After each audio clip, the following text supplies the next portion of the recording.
AP ప్రాజెక్టులపై సుప్రీంకి తెలంగాణ సర్కార్. Rayalaseema lift బనకచర్లపై కోర్టుకు వెళ్లాలని నిర్ణయం.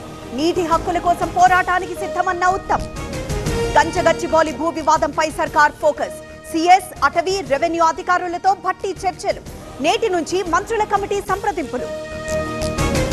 పాఠశాల విద్యలో సంస్కరణలపై సమీక్ష.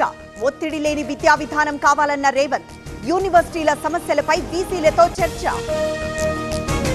నేడు ఎన్టీఆర్ జిల్లాలో చంద్రబాబు పర్యటన. చందర్లపాడు మండలం ముప్పాళ్లలో బహిరంగ సభ.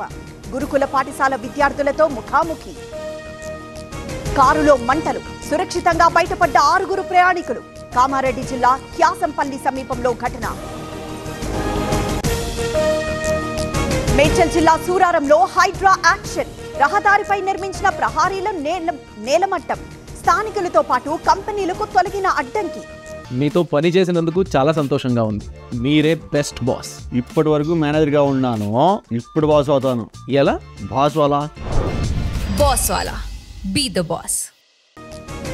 ఎస్ఎల్బీసీ టనెల్లో రెస్క్యూ. 5 ఎస్కలేటర్లతో వేగంగా సహాయక చర్యలు. డేంజర్ జోన్లో తవ్వకాలకు ప్రయత్నాలు. రసవత్తరంగా హైదరాబాద్ ఎమ్మెల్సీ ఎన్నిక. ఢీ అంటే ఢీ అంటున్న బీజేపీ, ఎంఐఎం. పోటీకి దూరంగా కాంగ్రెస్, బీఆర్ఎస్. లిక్కర్ కేసులో సిఐడి దర్యాప్తు ముమ్మరం. సుప్రీంకోర్టును ఆశ్రయించిన మిథున్ రెడ్డి. కసిరెడ్డి, మిథున్ పిటిషన్లు డిస్మిస్ చేసిన హైకోర్టు. మరో 38 మార్కెట్ కమిటీలకు చైర్మన్లు. టీడీపీకి 31, జనసేనకి 6, బీజేపీకి 1 స్థానం. త్వరలో మిగతా ఏఎంసీ చైర్మన్ల ప్రకటన. పిఠాపురంలో 2వ రోజు ఎమ్మెల్సీ నాగబాబు టూర్. అభివృద్ధి కార్యక్రమాల్లో పాల్గొనున్న ఎమ్మెల్సీ. మీడియా సమావేశం నిర్వహించే అవకాశం. ఏపీలో నేడు ఈదురుగాలులు, పిడుగులతో వర్షాలు. ఉమ్మడి విశాఖ, గోదావరి జిల్లాలకు అలర్ట్. ప్రజలు అప్రమత్తంగా ఉండాలన్న అధికారులు. తెలంగాణలో పెరుగుతున్న ఉష్ణోగ్రతలు. ఉమ్మడి ఆదిలాబాద్ జిల్లాకు ఆరెంజ్ అలర్ట్. హైదరాబాద్ లో 33 డిగ్రీలు. శ్రీరామనవమికి ముస్తాబైన భద్రాచలం. మిథిలా స్టేడియంలో భారీగా ఏర్పాట్లు. రేపు రాములోరి కళ్యాణానికి హాజరు కానున్న సీఎం రేవంత్. అధ్యక్ష పదవి నుంచి యూన్ కు ఉద్వాసన. దక్షిణ కొరియా రాజ్యాంగ కోర్టు తీర్పు. చట్టవిరుద్ధంగా మార్షల్ లా విధించారని వ్యాఖ్య. దిగొచ్చిన బంగారం, వెండి.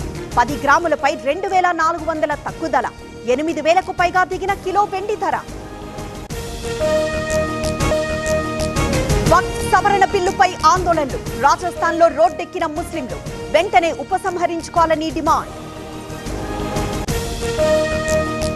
తమిళనాడు బీజేపీ చీఫ్ రాజీనామా. త్వరలో ఏకాభిప్రాయంతో కొత్త అధ్యక్షుడి ఎన్నిక. సమర్థులు చాలా మంది ఉన్నారన్న అన్నామలై. సిద్ధమైన పంబన్ రైల్వే సీ బ్రిడ్జ్. రేపు ప్రారంభించనున్న ప్రధాని మోదీ. 535 కోట్ల వ్యయంతో వర్టికల్ లిఫ్ట్ నిర్మాణం. శ్రీలంకలో ప్రధాని మోదీ పర్యటన. నేడు ఆ దేశ అధ్యక్షుడితో భేటీ. ద్వైపాక్షిక సంబంధాల బలోపేతంపై దృష్టి. ఆఖరి ఓవర్లో తడబడ్డ ముంబై. 12 రన్స్ తేడాతో లక్నో జైంట్స్ పై గెలుపు. నేడు చెన్నై వేదికగా సిఎస్కే వర్సెస్ ఢిల్లీ మ్యాచ్.